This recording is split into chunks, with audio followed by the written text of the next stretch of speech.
to do. So what does that mean? So that means the vacant IHOP that's across the street from GRDC on Grand River. So we own that. And so they're going to own that. And so what's going to happen is that's going to go under a redevelopment strategy. So over time, what's going to happen is GRDC, working with the city, is going to start to have some discussions on what that can be and what that can look like. It's in its initial stages, but the acquisition of pre-development is going to happen this year. And then they're going to start this pre-development discussion. They're going to have meetings, and they're going to have engagement, and they're going to start trying to redevelop that parcel of land. So that's very exciting to us because, once again, it shows the power of how a local organization can be the developer, and we don't have to bring somebody from outside the community to do that development. So we're really betting on this, and we're going to work hard to make this happen.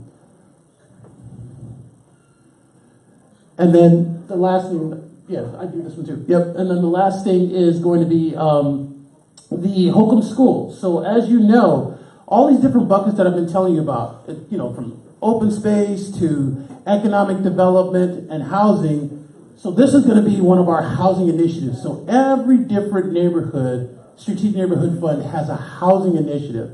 And this one for this neighborhood is going to be the Holcomb School. So what's that mean? That means we're taking this vacant school, and the vacant school now, we have a developer called Anchor Team LLC. They're going to redevelop that school. They're going to rehab it. What are they going to do to rehab it? They're going to put in 32 units of senior affordable housing. And they're also going to do a 7.5 acre public open space park around it. So it's going to be a wonderful element in that old Redford neighborhood. Once again, they're going to hopefully do some early construction in 2020. They're still getting their finance package together. We still have more engagement to do with the community so the community can understand what we're doing and we can shape it together. But that's another exciting project. So now what I'm going to do is turn over to Michele to talk about some of the really exciting stuff. This is exciting, but this is economic development. Michelle's going to talk about our open space initiatives and our streetscape and mobility initiatives. Michele. Thanks, Dave. Thanks, everyone.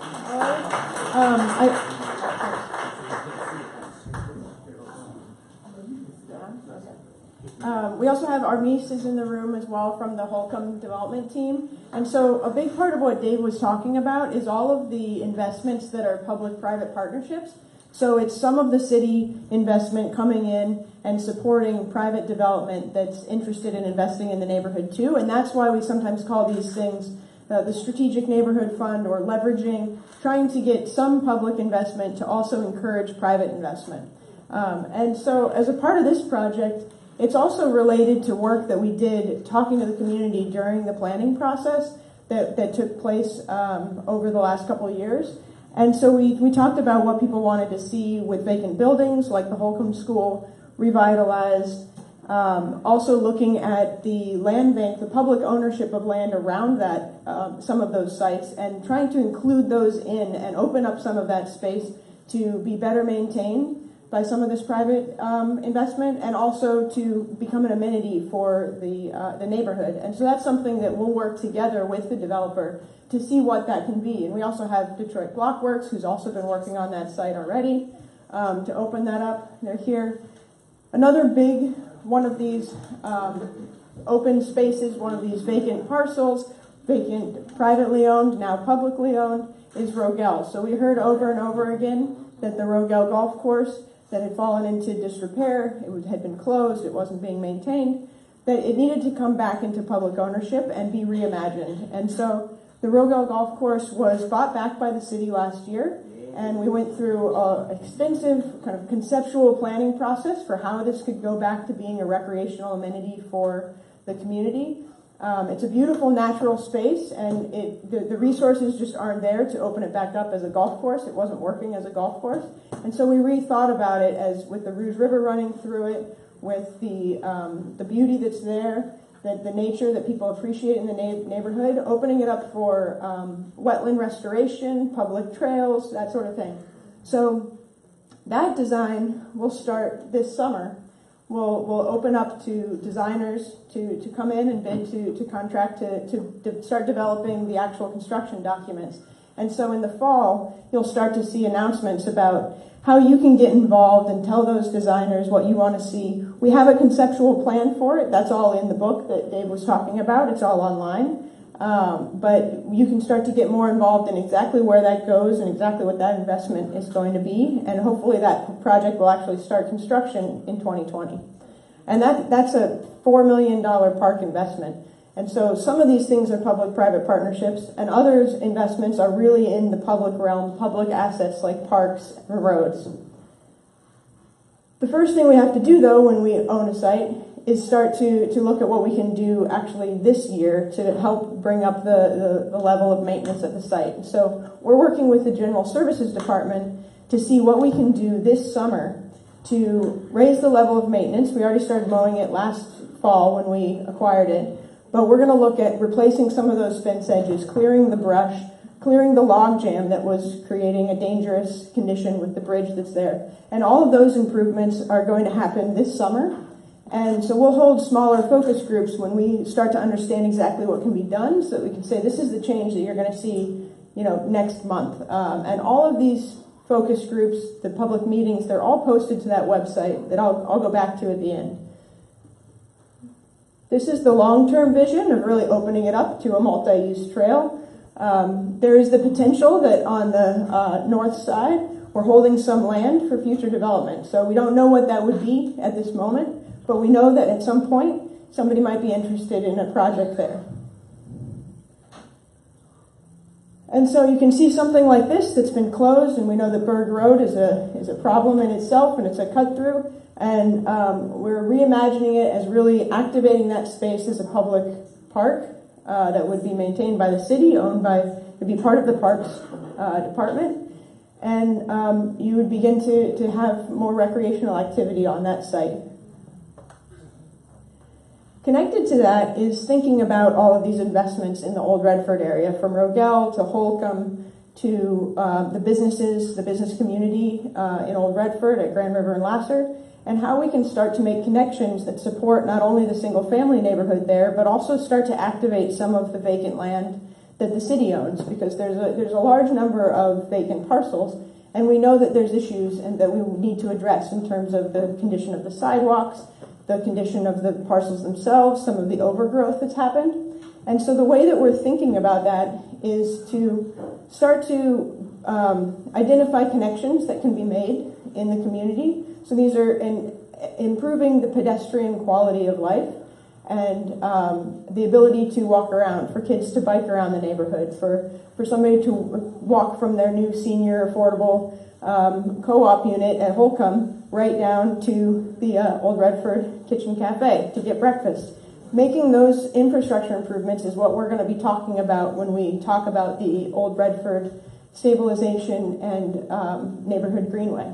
So that process, we're bringing a design team on in April, and you're going to start seeing meetings about that. And that's really the focus, is to say, let's start from a high level, thinking about all of the land ownership that the city has, all of the opportunity to improve the infrastructure, from sidewalks to roads, and then what is this greenway, what is this park project, what can become some of these spaces of outdoor public space. And it could also be an opportunity to bring some of that arts energy from the Artist Village and the Old Redford community a little bit into the neighborhood. And so we'll be talking with the community about how they want to see that done. And that's a $1 million project. We're trying to invest, partner with communities. The Land Bank has a community partner program where if you are a nonprofit in the area, you can purchase land and begin maintaining it and put your own program there. So we're looking for those opportunities as well.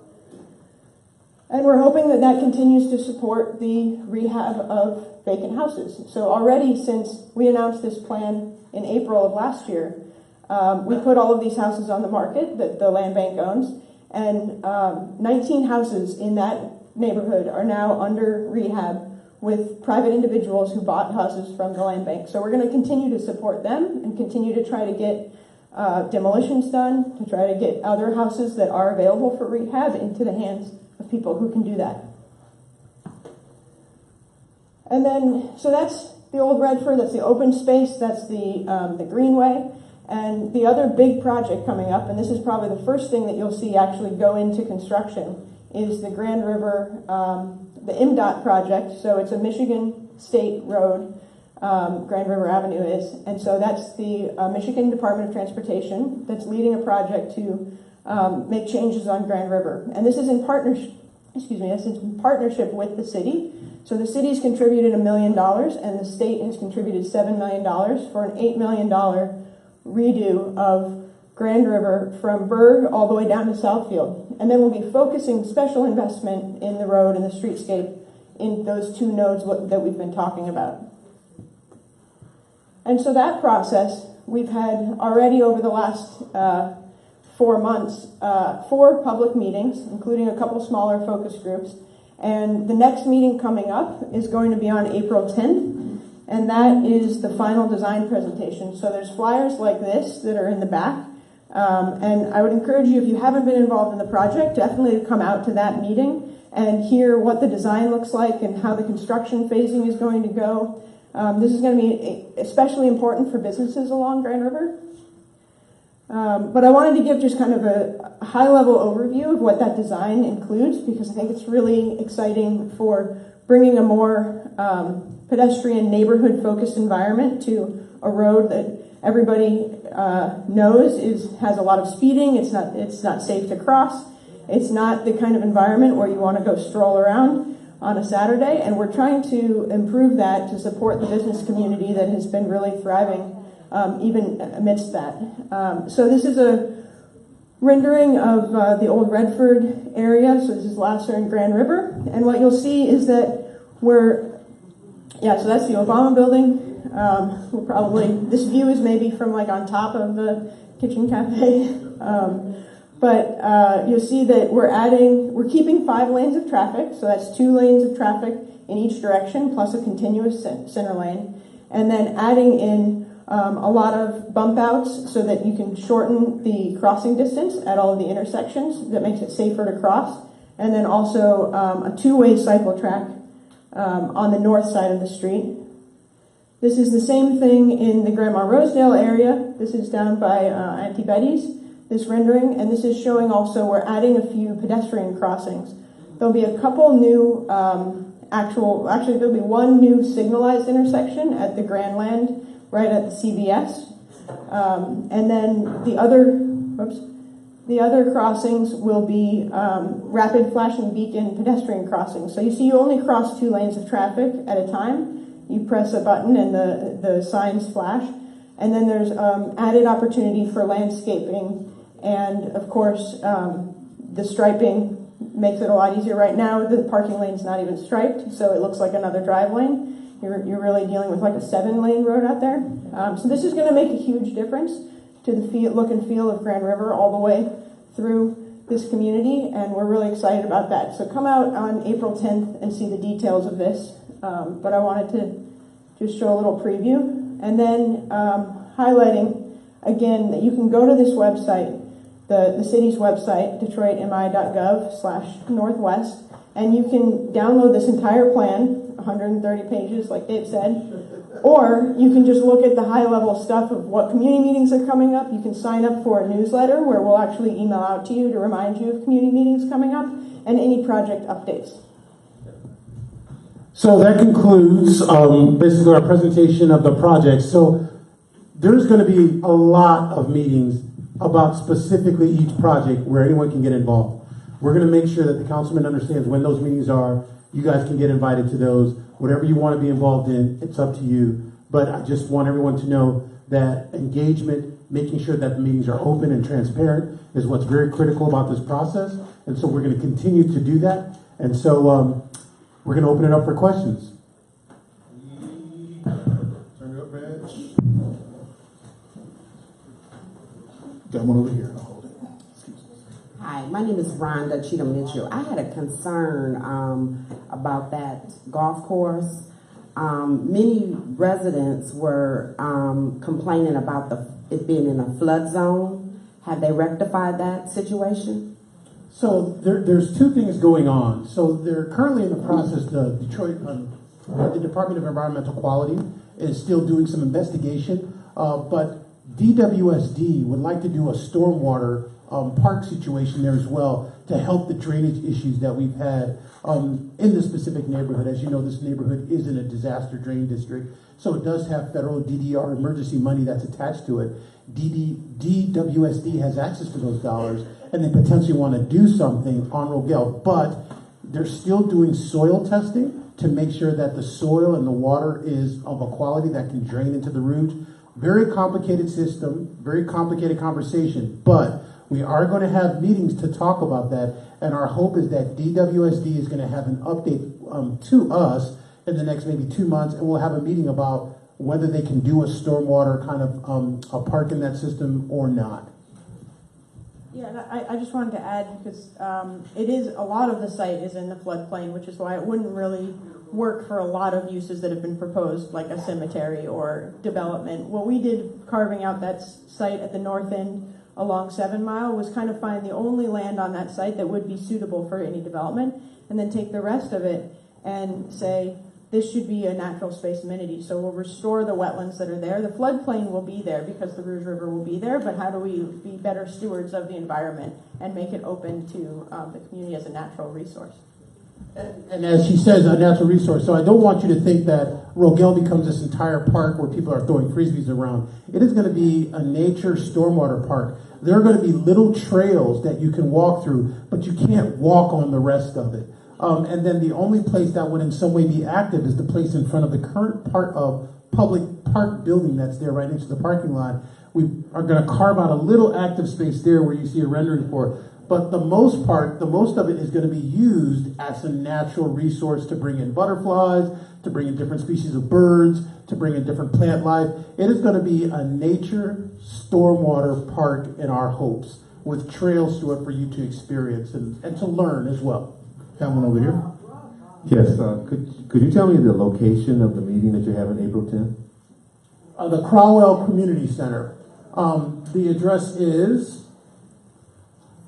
16630 Lasser Road. Time will be 6 p.m. And I encourage everyone to park in the parking lot and not on the street. Now, there was a situation last meeting we had, and there was an accident, and some cars got hit that were parked on the street on Lasser.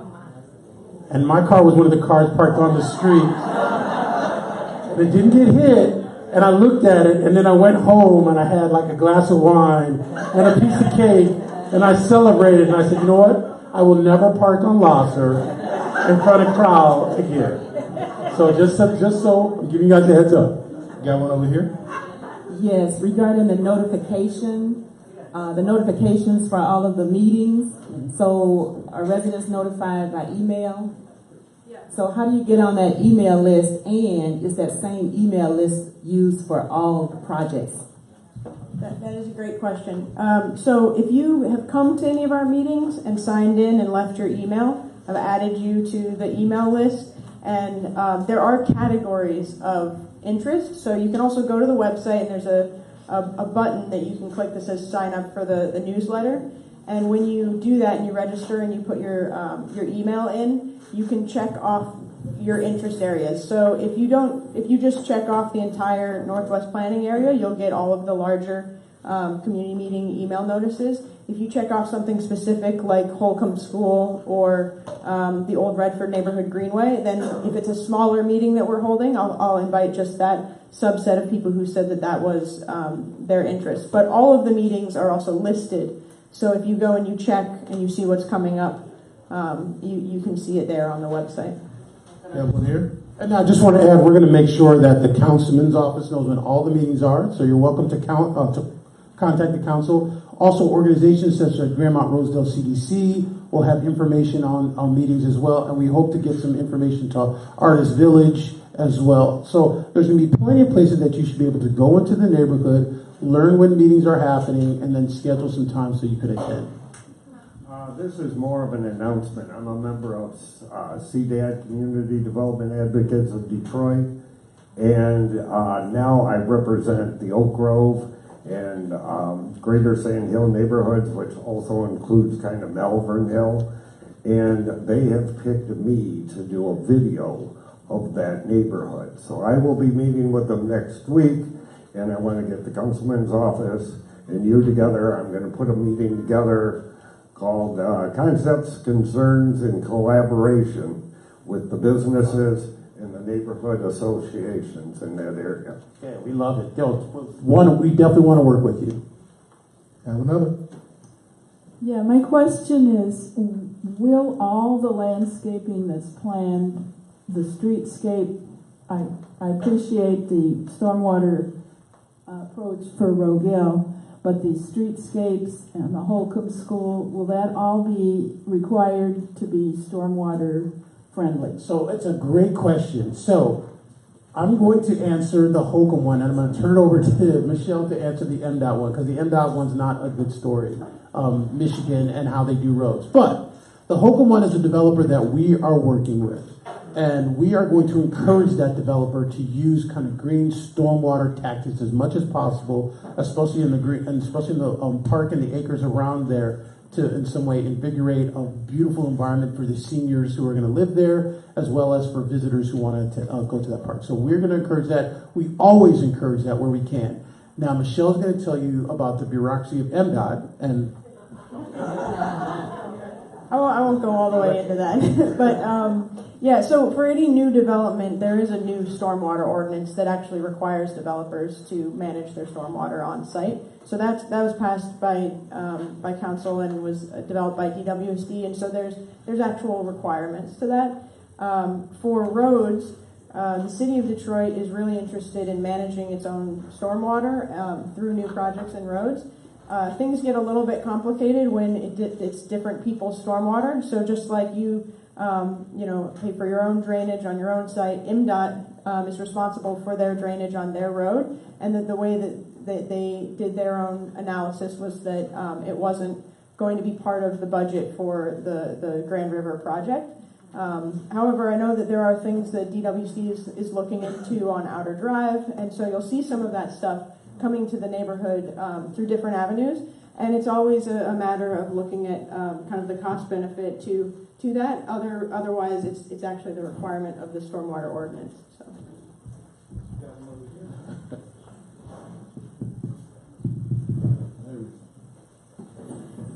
Is the park going to be wheelchair accessible for people with disabilities, like curbs being met to the street so they don't, the wheelchairs don't turn over or whatever? I'm with Warriors on Wheels. And they, in the areas so they don't get stuck like in the grass and things like that. So is it going to be accessible? Oh, it's going to be very accessible. So once again, this isn't like a typical park where you're actually going to step on soil. You probably, as you experience the new Rogel in the next 10 or 20 years, there's going to be many instances where you don't step on soil at all, because all that soil will be protected and be a natural type of plant. So you're going to be walking on systems that are handicapped accessible, be it little sidewalks, little roads, little bridges, to kind of get you through the park and actually allow you to see and learn about what plants are growing. But we do intend it to be very accessible. And then the little area you see here, that's going to be the only small area in front of the park building that will be places where you can have a picnic or where you can do kind of typical stuff. But in most cases, you're not going to be able to walk on the ground at Rogel. You're going to be able to walk on pathways and then view the natural environment.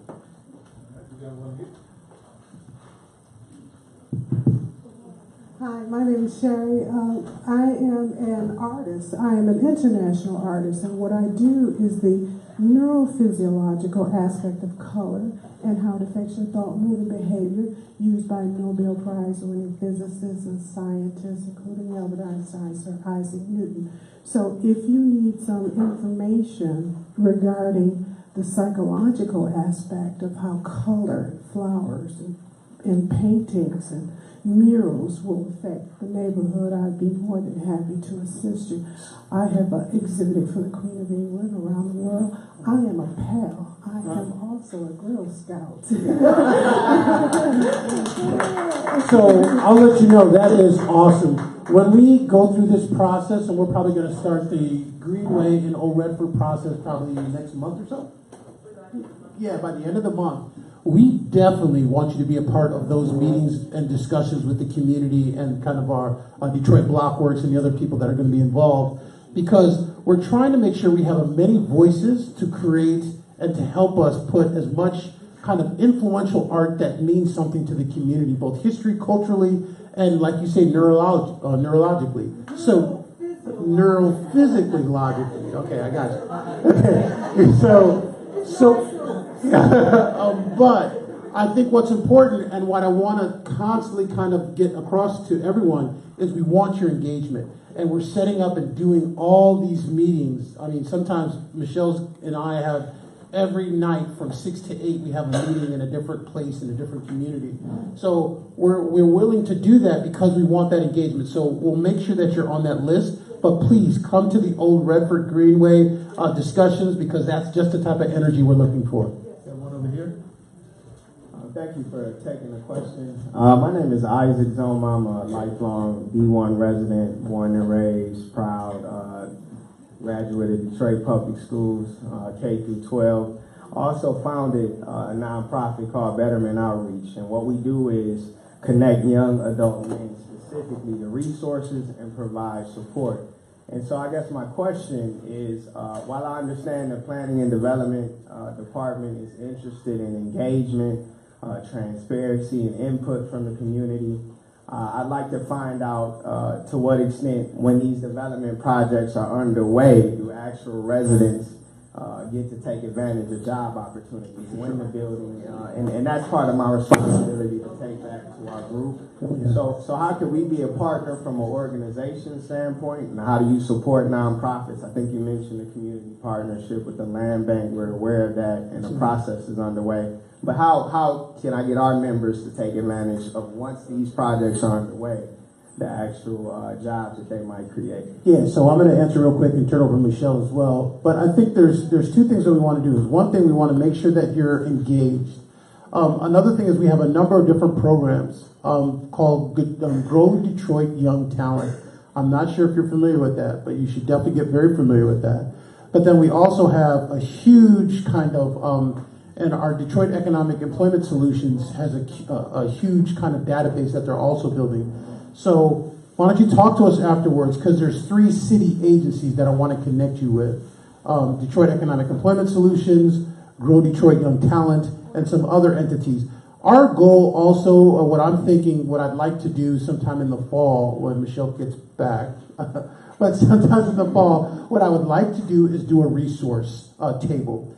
Because we have a number of different entities. We go into these communities, and the first thing is people say, hey, what about jobs? So I just get amazed of how much resources that department, it's Kelly Mitchell. She brings the van out, and then the van comes out, and then all the computers are there, and people are able to register for jobs.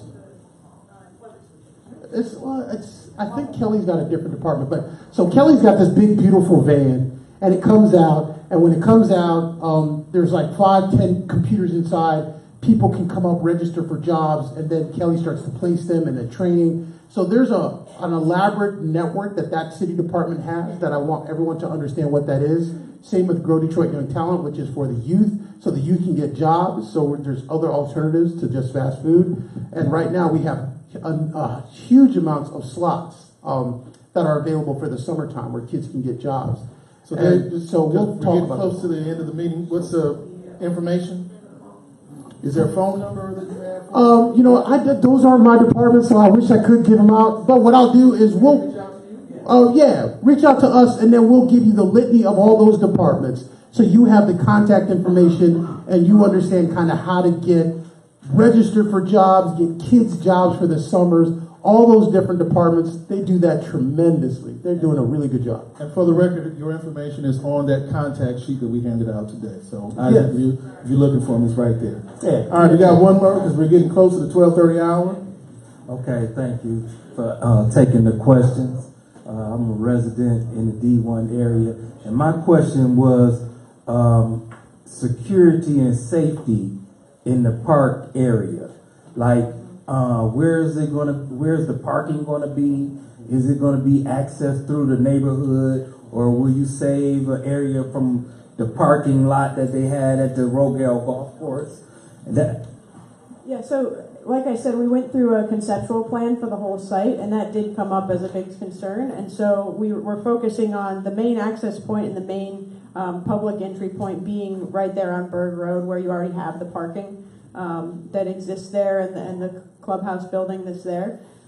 There will be ways to access the paths. So, for instance, it'll connect to the old Redford Greenway, hopefully connect to Lasser at the edge of Rogel that's on Lasser. But in terms of the neighborhoods that are right there on both sides of Rogel, those would just be pedestrian entries for the neighborhood themselves to be able to access the site. There wouldn't be a place where people should be parking. That'll all be on Berg Road.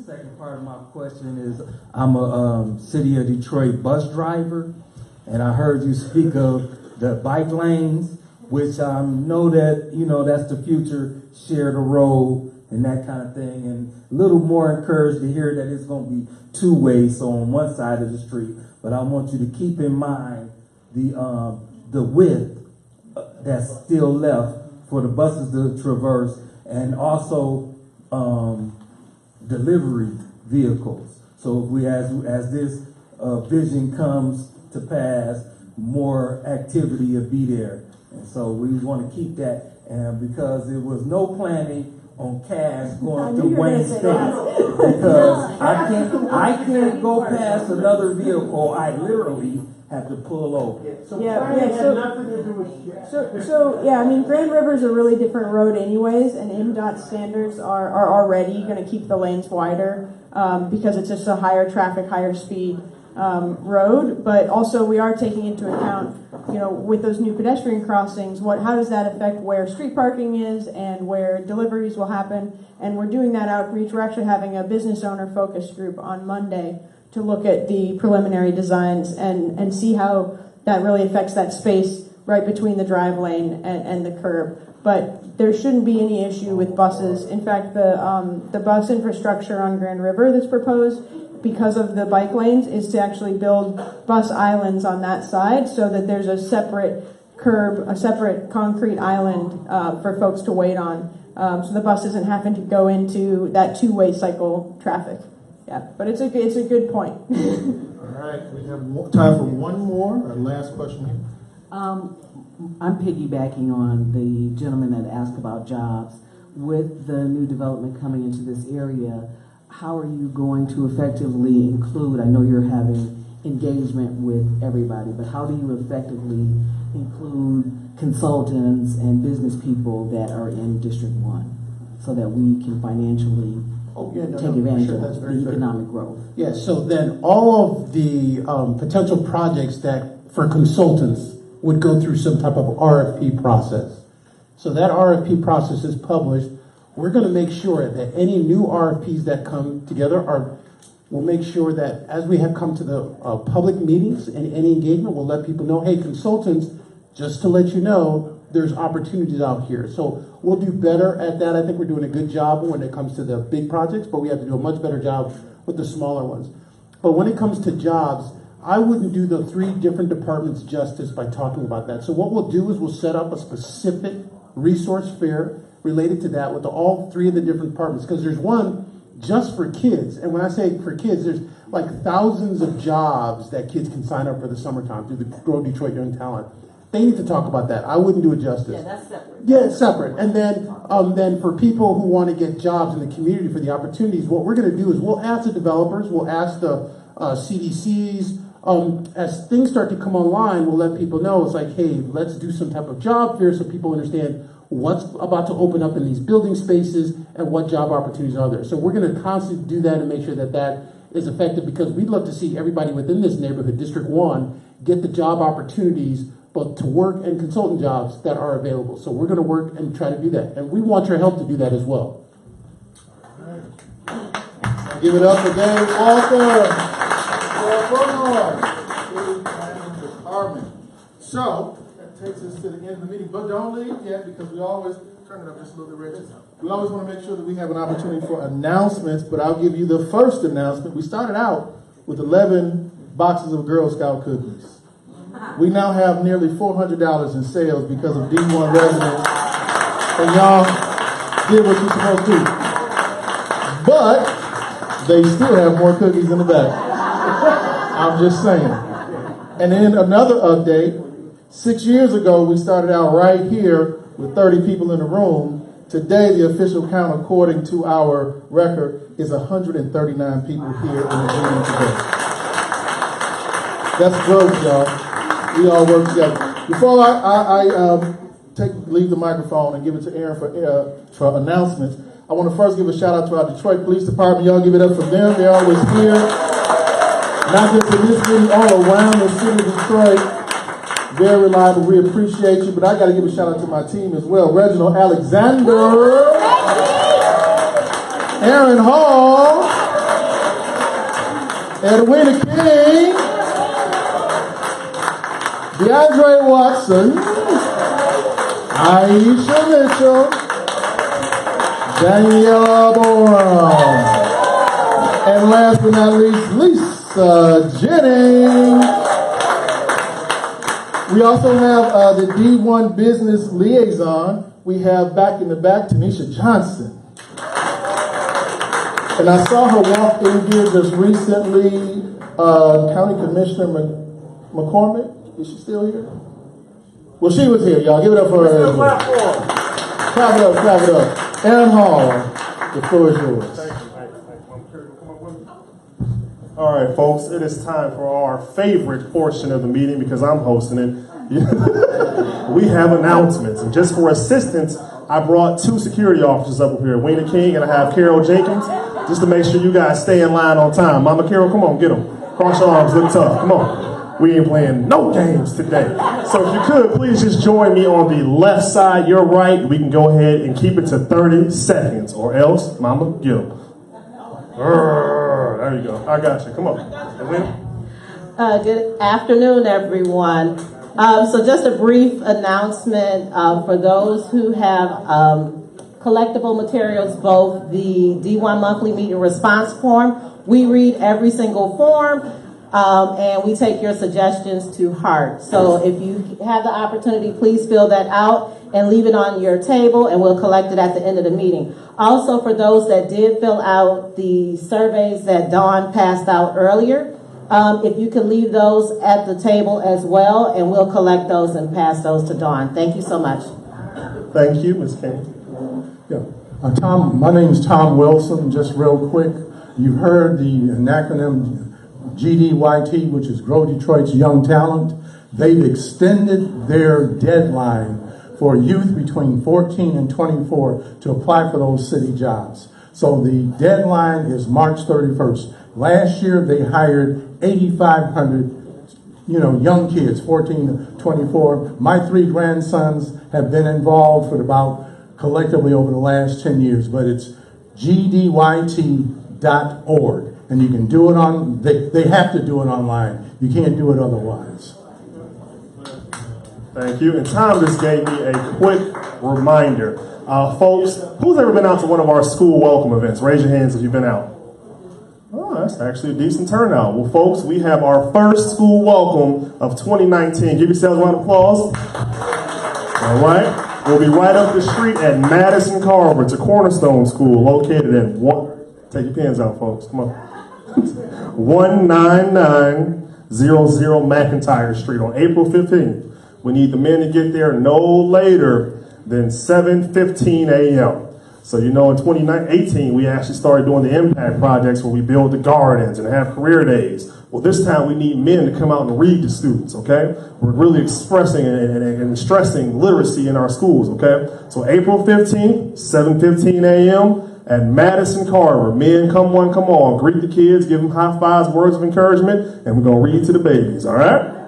I'll see you there. Come on. Hi, I'm Carolyn Agby from Rosedale Park, and I'm announcing our Easter egg hunt, which is the Saturday before Easter, April 20th, between the hours of 10 and 12. So it's at the community house. Everybody know where the community house is? Okay, well, come on down with your kids. The councilman say no. Hi, I'm Annie Mae Holt. I'm also a volunteer along with Kara Abke, and my responsibility is to recruit volunteers.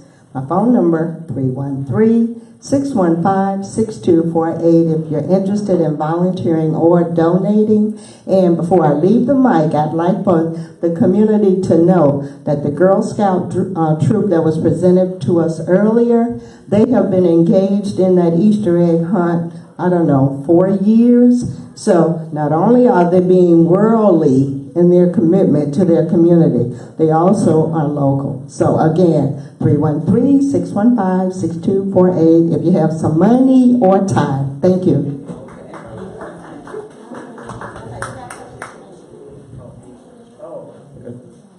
And we didn't give any love to our new police commissioner too, Annie Mae Holt. Don't try to sneak out of here.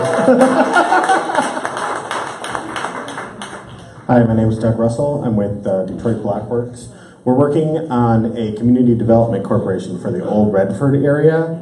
We'll have our second steering committee meeting today at the library, the Redford branch of the Detroit Library, right on Grand River, right across from Myers, today at 2 o'clock. If this is at all interesting to you, I think it's going to be a big deal for this neighborhood. We really want to see you all come out. If you can't make it today, I'll be in the back over here. Just come say hi, and I'll try to get your contact information and let you know about the next meeting.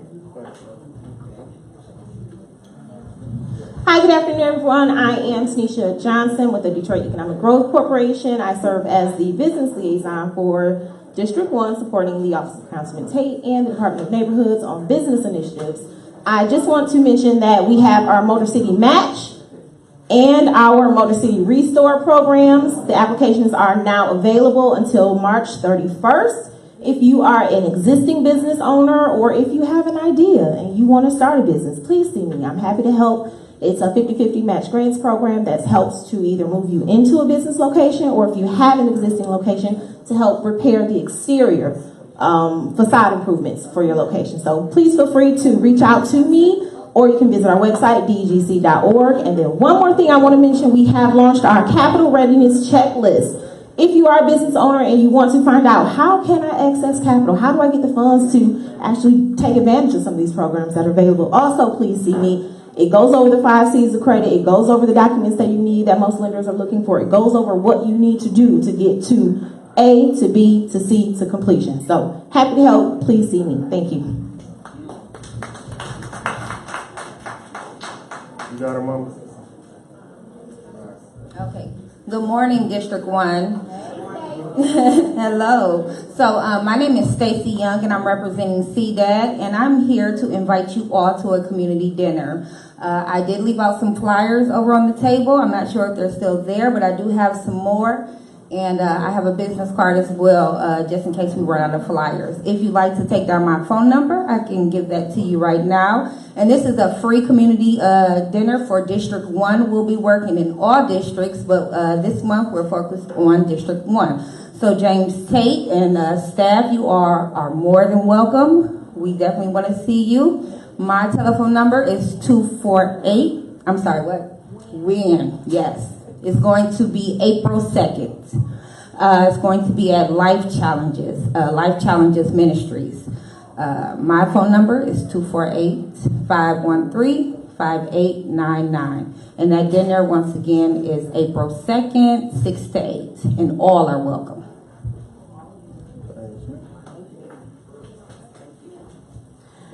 Good afternoon.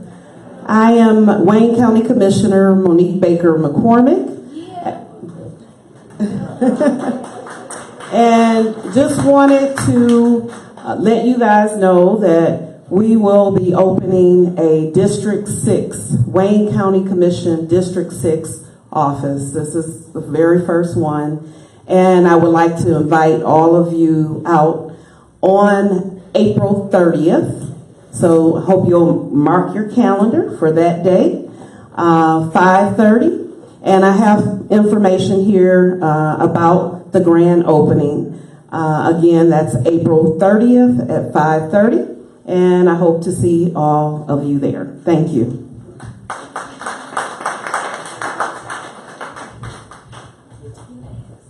All right, so My name is Yelena Ramatar. I'm community organizer with O'Hare Park Community Association, where you are in our space, those beautiful green t-shirts. One thing, actually a couple of things. One, shameless plug. We are members of CDAD, wonderful organization. They need more membership, meaning D1 community groups, block clubs. Please join this wonderful resource. It's absolutely important. You will learn a lot more, and they're advocates in the city of Detroit. Second thing, O'Hare Park is having our community meeting in April 25th, and we're focusing on community resources. We want to engage all of our residents about what it means to bundle up your trash. What does that look like? To be able to talk to your district manager, to be able to talk to the environmental inspector. And part of that, we're building on a new campaign, so be on the lookout for this, Love Where You Live, where we're looking to engage each resident in O'Hare Park to just show love on your piece of the pie in the square mile. And that meeting will be at Calvary Presbyterian Church, which is in our square mile, Greenview, and 7 Mile. Thank you. Oh, one other thing. The 8 Precinct Community Relations Group meets on Monday. So it will be this Monday, March 25th, 7 p.m. at the 8 Precinct. That group is in transition. They're actually looking at elections now. So please, if you are a resident of the 8 Precinct, please attend that and be able to give your input on how you want to see that group move forward. Thank you. Where's that precinct? I don't know the address. It's this Monday. I'm sorry, I do not know the 8 Precinct address by heart. It's by the Myers. 7 p.m. Y'all just 7 p.m. on Monday. And it's right down the street from Myers. Right. You all know, you just wanted me. Thank you. Right in front of Myers. Good afternoon, D1 residents. I am a proud Team Take member, Lisa Jennings. I am also a member of the sorority Delta Sigma Theta Sorority Incorporated. We are having an expungement and second chance fair. This fair will be held on April 27th, which is the same day as our District 1 April meeting. However, those persons who need their criminal records expunged or taken off, they can attend this and try to get this taken care of. You all come here, send the folks that you all know to the expungement fair. April 27th, 9 a.m. to 3 p.m. at the DST DFI headquarters, 24760 West 7 Mile at Grand River. Thank you. Have a great day and weekend. Good afternoon. I'm Officer Coleman, Detroit Police 8th Precinct. The address to the 8th Precinct. Take out your pens, write it down. Take a picture of it. It's only going to last a second. 21555 West McNichols. 21555 West McNichols. As McNichols join with Grand River, you get the Myers store, you go into that parking lot, you curve on over to the precinct. Come see me, Officer Coleman. Love ya. That's my man. And last but not least, we have Ed Yellowmore. Hey. Oh, I'm sorry, that's so improper, but y'all family. Okay, so Councilman mentioned District 1 Community Accountability Network. How many people have attended one of the community forums in August or November? Show of hands. Great. So we're not done. There's a lot of work to be done in this area. So we have our next meeting coming up April 25th. It will be at the Wayne County Community College District, the Northwest Campus. I have the address. It is 8200 Outer Drive West. You should have this flyer. You should have received this flyer. So it's all there. So what we want to talk about this time is looking at how often we are bombarded with images of violence. I don't think we really think about it. I think after a while you get used to seeing it in music videos, in cartoons, on the news, how many times you turn on the TV every morning, every night, you're hearing about something happening. And we're not exempt from those issues or those activities happening in our district. So we're going to talk about that, and we're going to also have an update on some of the gun-related crimes happening specifically in our district. And then, I'm trying to think, is there anything else? I'm drawing a blank. But that's what we're going to have. I'm really looking forward to seeing everybody there. If you have any questions, please see me. You can always contact the office. I'm sorry, it's 6 p.m. to 8 p.m. Again, at the Northwest campus of Wayne County Community College. It will be in the Lewis Education Center in the Media Lounge. So we're really looking forward to having you all there. Please share this information to your block clubs, to everyone around. It's open to everyone. Even if you have some neighbors in District 2, they're welcome to come as well, as we're not exempt from anyone. Am I missing any information? Oh, sit down. Okay, so y'all have a great afternoon. We really appreciate you all coming out, and we want to give a big shout out to Councilman Tate for keeping us on our toes and keeping us going, getting information to you guys. All right. And give yourselves a round of applause too. This is an amazing meeting, okay? Let's make sure all the flyers that you may have missed are on the back table. Please fill out your comment cards. We take your information and your criticisms very seriously. And register and throw your trash away. We'll see you next month, folks.